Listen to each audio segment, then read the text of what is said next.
Mpendwa mwana wa Mungu, Bwana Yesu Kristo asifiwe. Katika ile Injili ya Marko mtakatifu ile sura ya pili, kuanzia na ule mstari wa kwanza na kuendelea pale chini, kuna maneno mazuri pale ambayo ukiyasoma utaweza kuyaangalia na kuyatafakari juu ya upendo ambao unaambatana na imani kwa ajili ya mtu mwingine. Pale kuna habari ya ndugu wanne, wengine wanasema ni marafiki wanne waliombeba ndugu yao ambaye alikuwa anapita kwenye changamoto za afya. Biblia inasema alikuwa amepooza.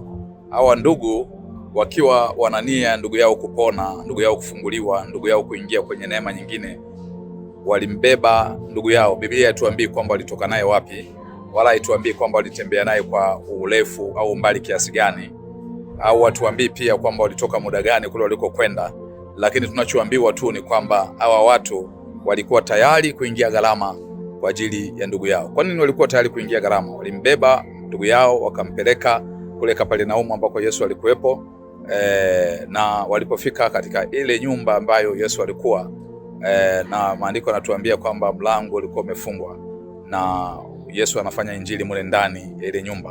Wao walichokifanya ni kuangalia mazingira yaliyokuwepo wakati ule. Mazingira gani? Kulikuwa na vikwazo, kulikuwa na makutano wengi, lakini pia hapakuwa na mlango wa kuingia.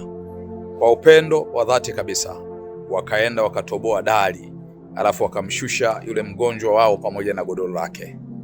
Maandiko yanatuambia Yesu alipoiangalia imani yao akamwambia yule mwenye kupooza, umesamehewa dhambi zako. Na mule ndani kulikuwepo na walimu wa Torati, Mafarisayo, Masadukayo, walimu wa sheria. Wakaanza kujioji ndani ya mioyo yao wakiuliza, huyu ni mtu wa namna gani ambaye anasamehe dhambi, jambo ambalo wao waliona kwa Torati hata Mungu ndio anayesamehe dhambi, sio huyu. Kwa hiyo Yesu akitambua kwamba wanaujiana ndani ya mioyo yao jambo hilo, akawakemea kwa sababu ya lile jambo, akisema kwamba mwana wa Mungu ana uwezo hapa duniani wa kusamehe watu dhambi. Na akiwa ametafsiri kile ambacho walikuwa wanafikiria mioyoni mwao, alafu akamwambia yule mwenye kupooza, nyanyua godoro lako na uondoke. Yule mwenye kupooza akanyanyua godoro, akapona msiba wake saa ile ile. Mtumishi wa Mungu, kuna mambo kama matano utajifunza kwa hao watu. Moja, walikuwa wanampenda ndugu yao, walimbeba kule walikotoka kama ni rafiki au ndugu. Lakini jambo la pili, walikuwa na imani juu ya ndugu yao kwamba atapona bila kujali mazingira yale waliokuwa nayo.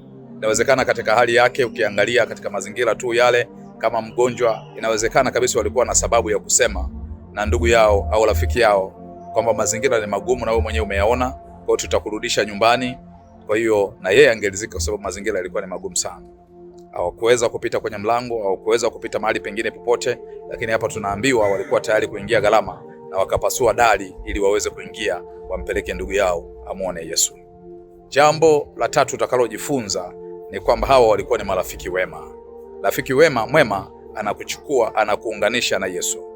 Rafiki mwema anakusaidia katika njia zako. Rafiki mwema anakusaidia katika mapito yako. Rafiki mwema anakukaribisha na neema ya Mungu. Hawakuwa tayari kumuona ndugu yao anapotea, kwa hiyo walimbeba kwa imani na wakampeleka kwa Yesu. Jambo la nne ambalo utajifunza ni imani ya kuona jambo limetokea hata kabla ya kutokea. Hawa ndugu, maandiko yanatuambia wakiwa wana uhakika kabisa juu ya habari ya uponyaji wa ndugu yao, wakaamua kutoboa dari. Waliamua kutoboa dari kwa sababu walikuwa wanajua kabisa huyu akikutana na Yesu kuna kitu kitatokea kwake. Mtumishi wa Mungu, katika jambo lolote unalolifanya, amini kabisa kwamba Mungu analiona lile jambo. Jambo la uaminifu, Mungu analiona na atakusaidia. Jambo la nne ambalo pia utajifunza ni kwamba walikuwa tayari kuingia gharama kwa ajili ya ndugu yao. Hawakujali pengine ile nyumba ilikuwa ni nyumba sio ya kwao na mazingira yalikuwa ni magumu sana, lakini wakasema tuko tayari kuingia gharama, na wakatoboa mpaka dari ya nyumba ya mtu ambaye Biblia itutajiri ilikuwa inamilikiwa na nani. Lakini kule ndani kulikuwa na watu wengine walikuwa tayari kusikiliza makelele ya wale watu, lakini ndugu yao apate kupona. Mtumishi wa Mungu, inawezekana kabisa ni mama yako, ni baba yako, ni mdogo wako, ni mtoto wako, ni ndugu yako, ni mtu ambaye uko naye ofisini. Kuna changamoto moja anapitia ambayo ukitazama unataka atoke kwenye hiyo changamoto. Uwe tayari kuingia kwenye gharama kwa ajili ya kumsaidia. Jambo la tano ambalo utajifunza ni kwamba imani inaonekana kwa Mungu. Mungu anaona imani yetu. Kwa hiyo imani ambayo iko ndani huwa inaambatana kwa matendo. Matendo ya imani ambayo Yakobo anayataka, anasema kwenye ile Yakobo kwamba imani pasipo matendo imekufa. Inaweza ikanyanyua na mambo magumu yakainuka, yale ambayo hayawezekani yakawezekana, yale ambayo kwa kuwa unaona kwamba limeshindikana, kupitia imani yenye matendo Mungu anaweza kubadilisha hali.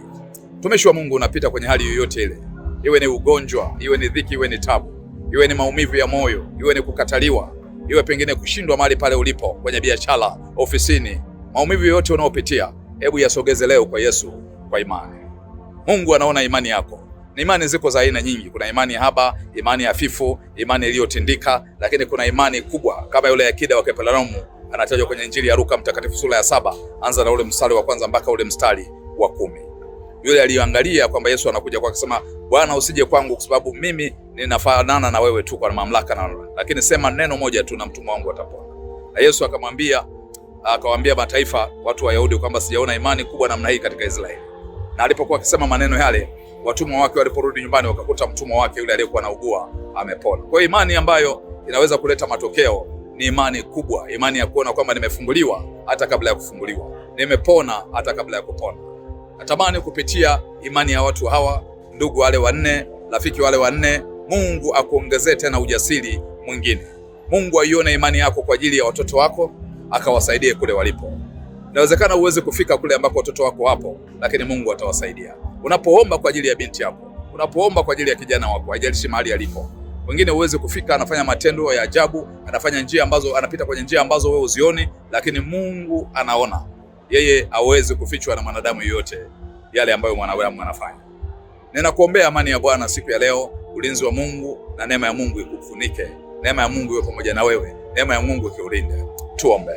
Baba mtakatifu, Mungu wa milele, katika jina la Yesu na kwa damu ya Yesu Kristo, tunakushukuru na kukutukuza kwa ajili ya siku ya leo. Asante kwa ajili ya neema ambayo umeendelea kuiachilia kwetu, ulinzi na baraka ambazo umeendelea kufanya kwetu Mungu, na tunajikabidhi kwako Mungu. Tunaomba neema tena iendelee kububujika na kuendelea kutubariki siku ya leo. Uweza wako na nguvu zako Mungu ziwe pamoja nasi. Asante kwa ajili ya baraka ambazo umeachilia pia kwenye familia zetu, lakini umeachilia kwa taifa letu, umeachilia mahali pale tulipo, na kazi zetu Mungu ukazibariki, ili Mungu tutembee kwa amani na tutembee kwa ujasiri mkubwa. Tunalimidi na kutukuza jina lako sasa na hata milele. Ni katika jina la Yesu tumeomba. Amen. Pendwa mwana wa Mungu, endelea kumwamini Mungu na kumtegemea. Mungu atakuwa pamoja na wewe. Amen.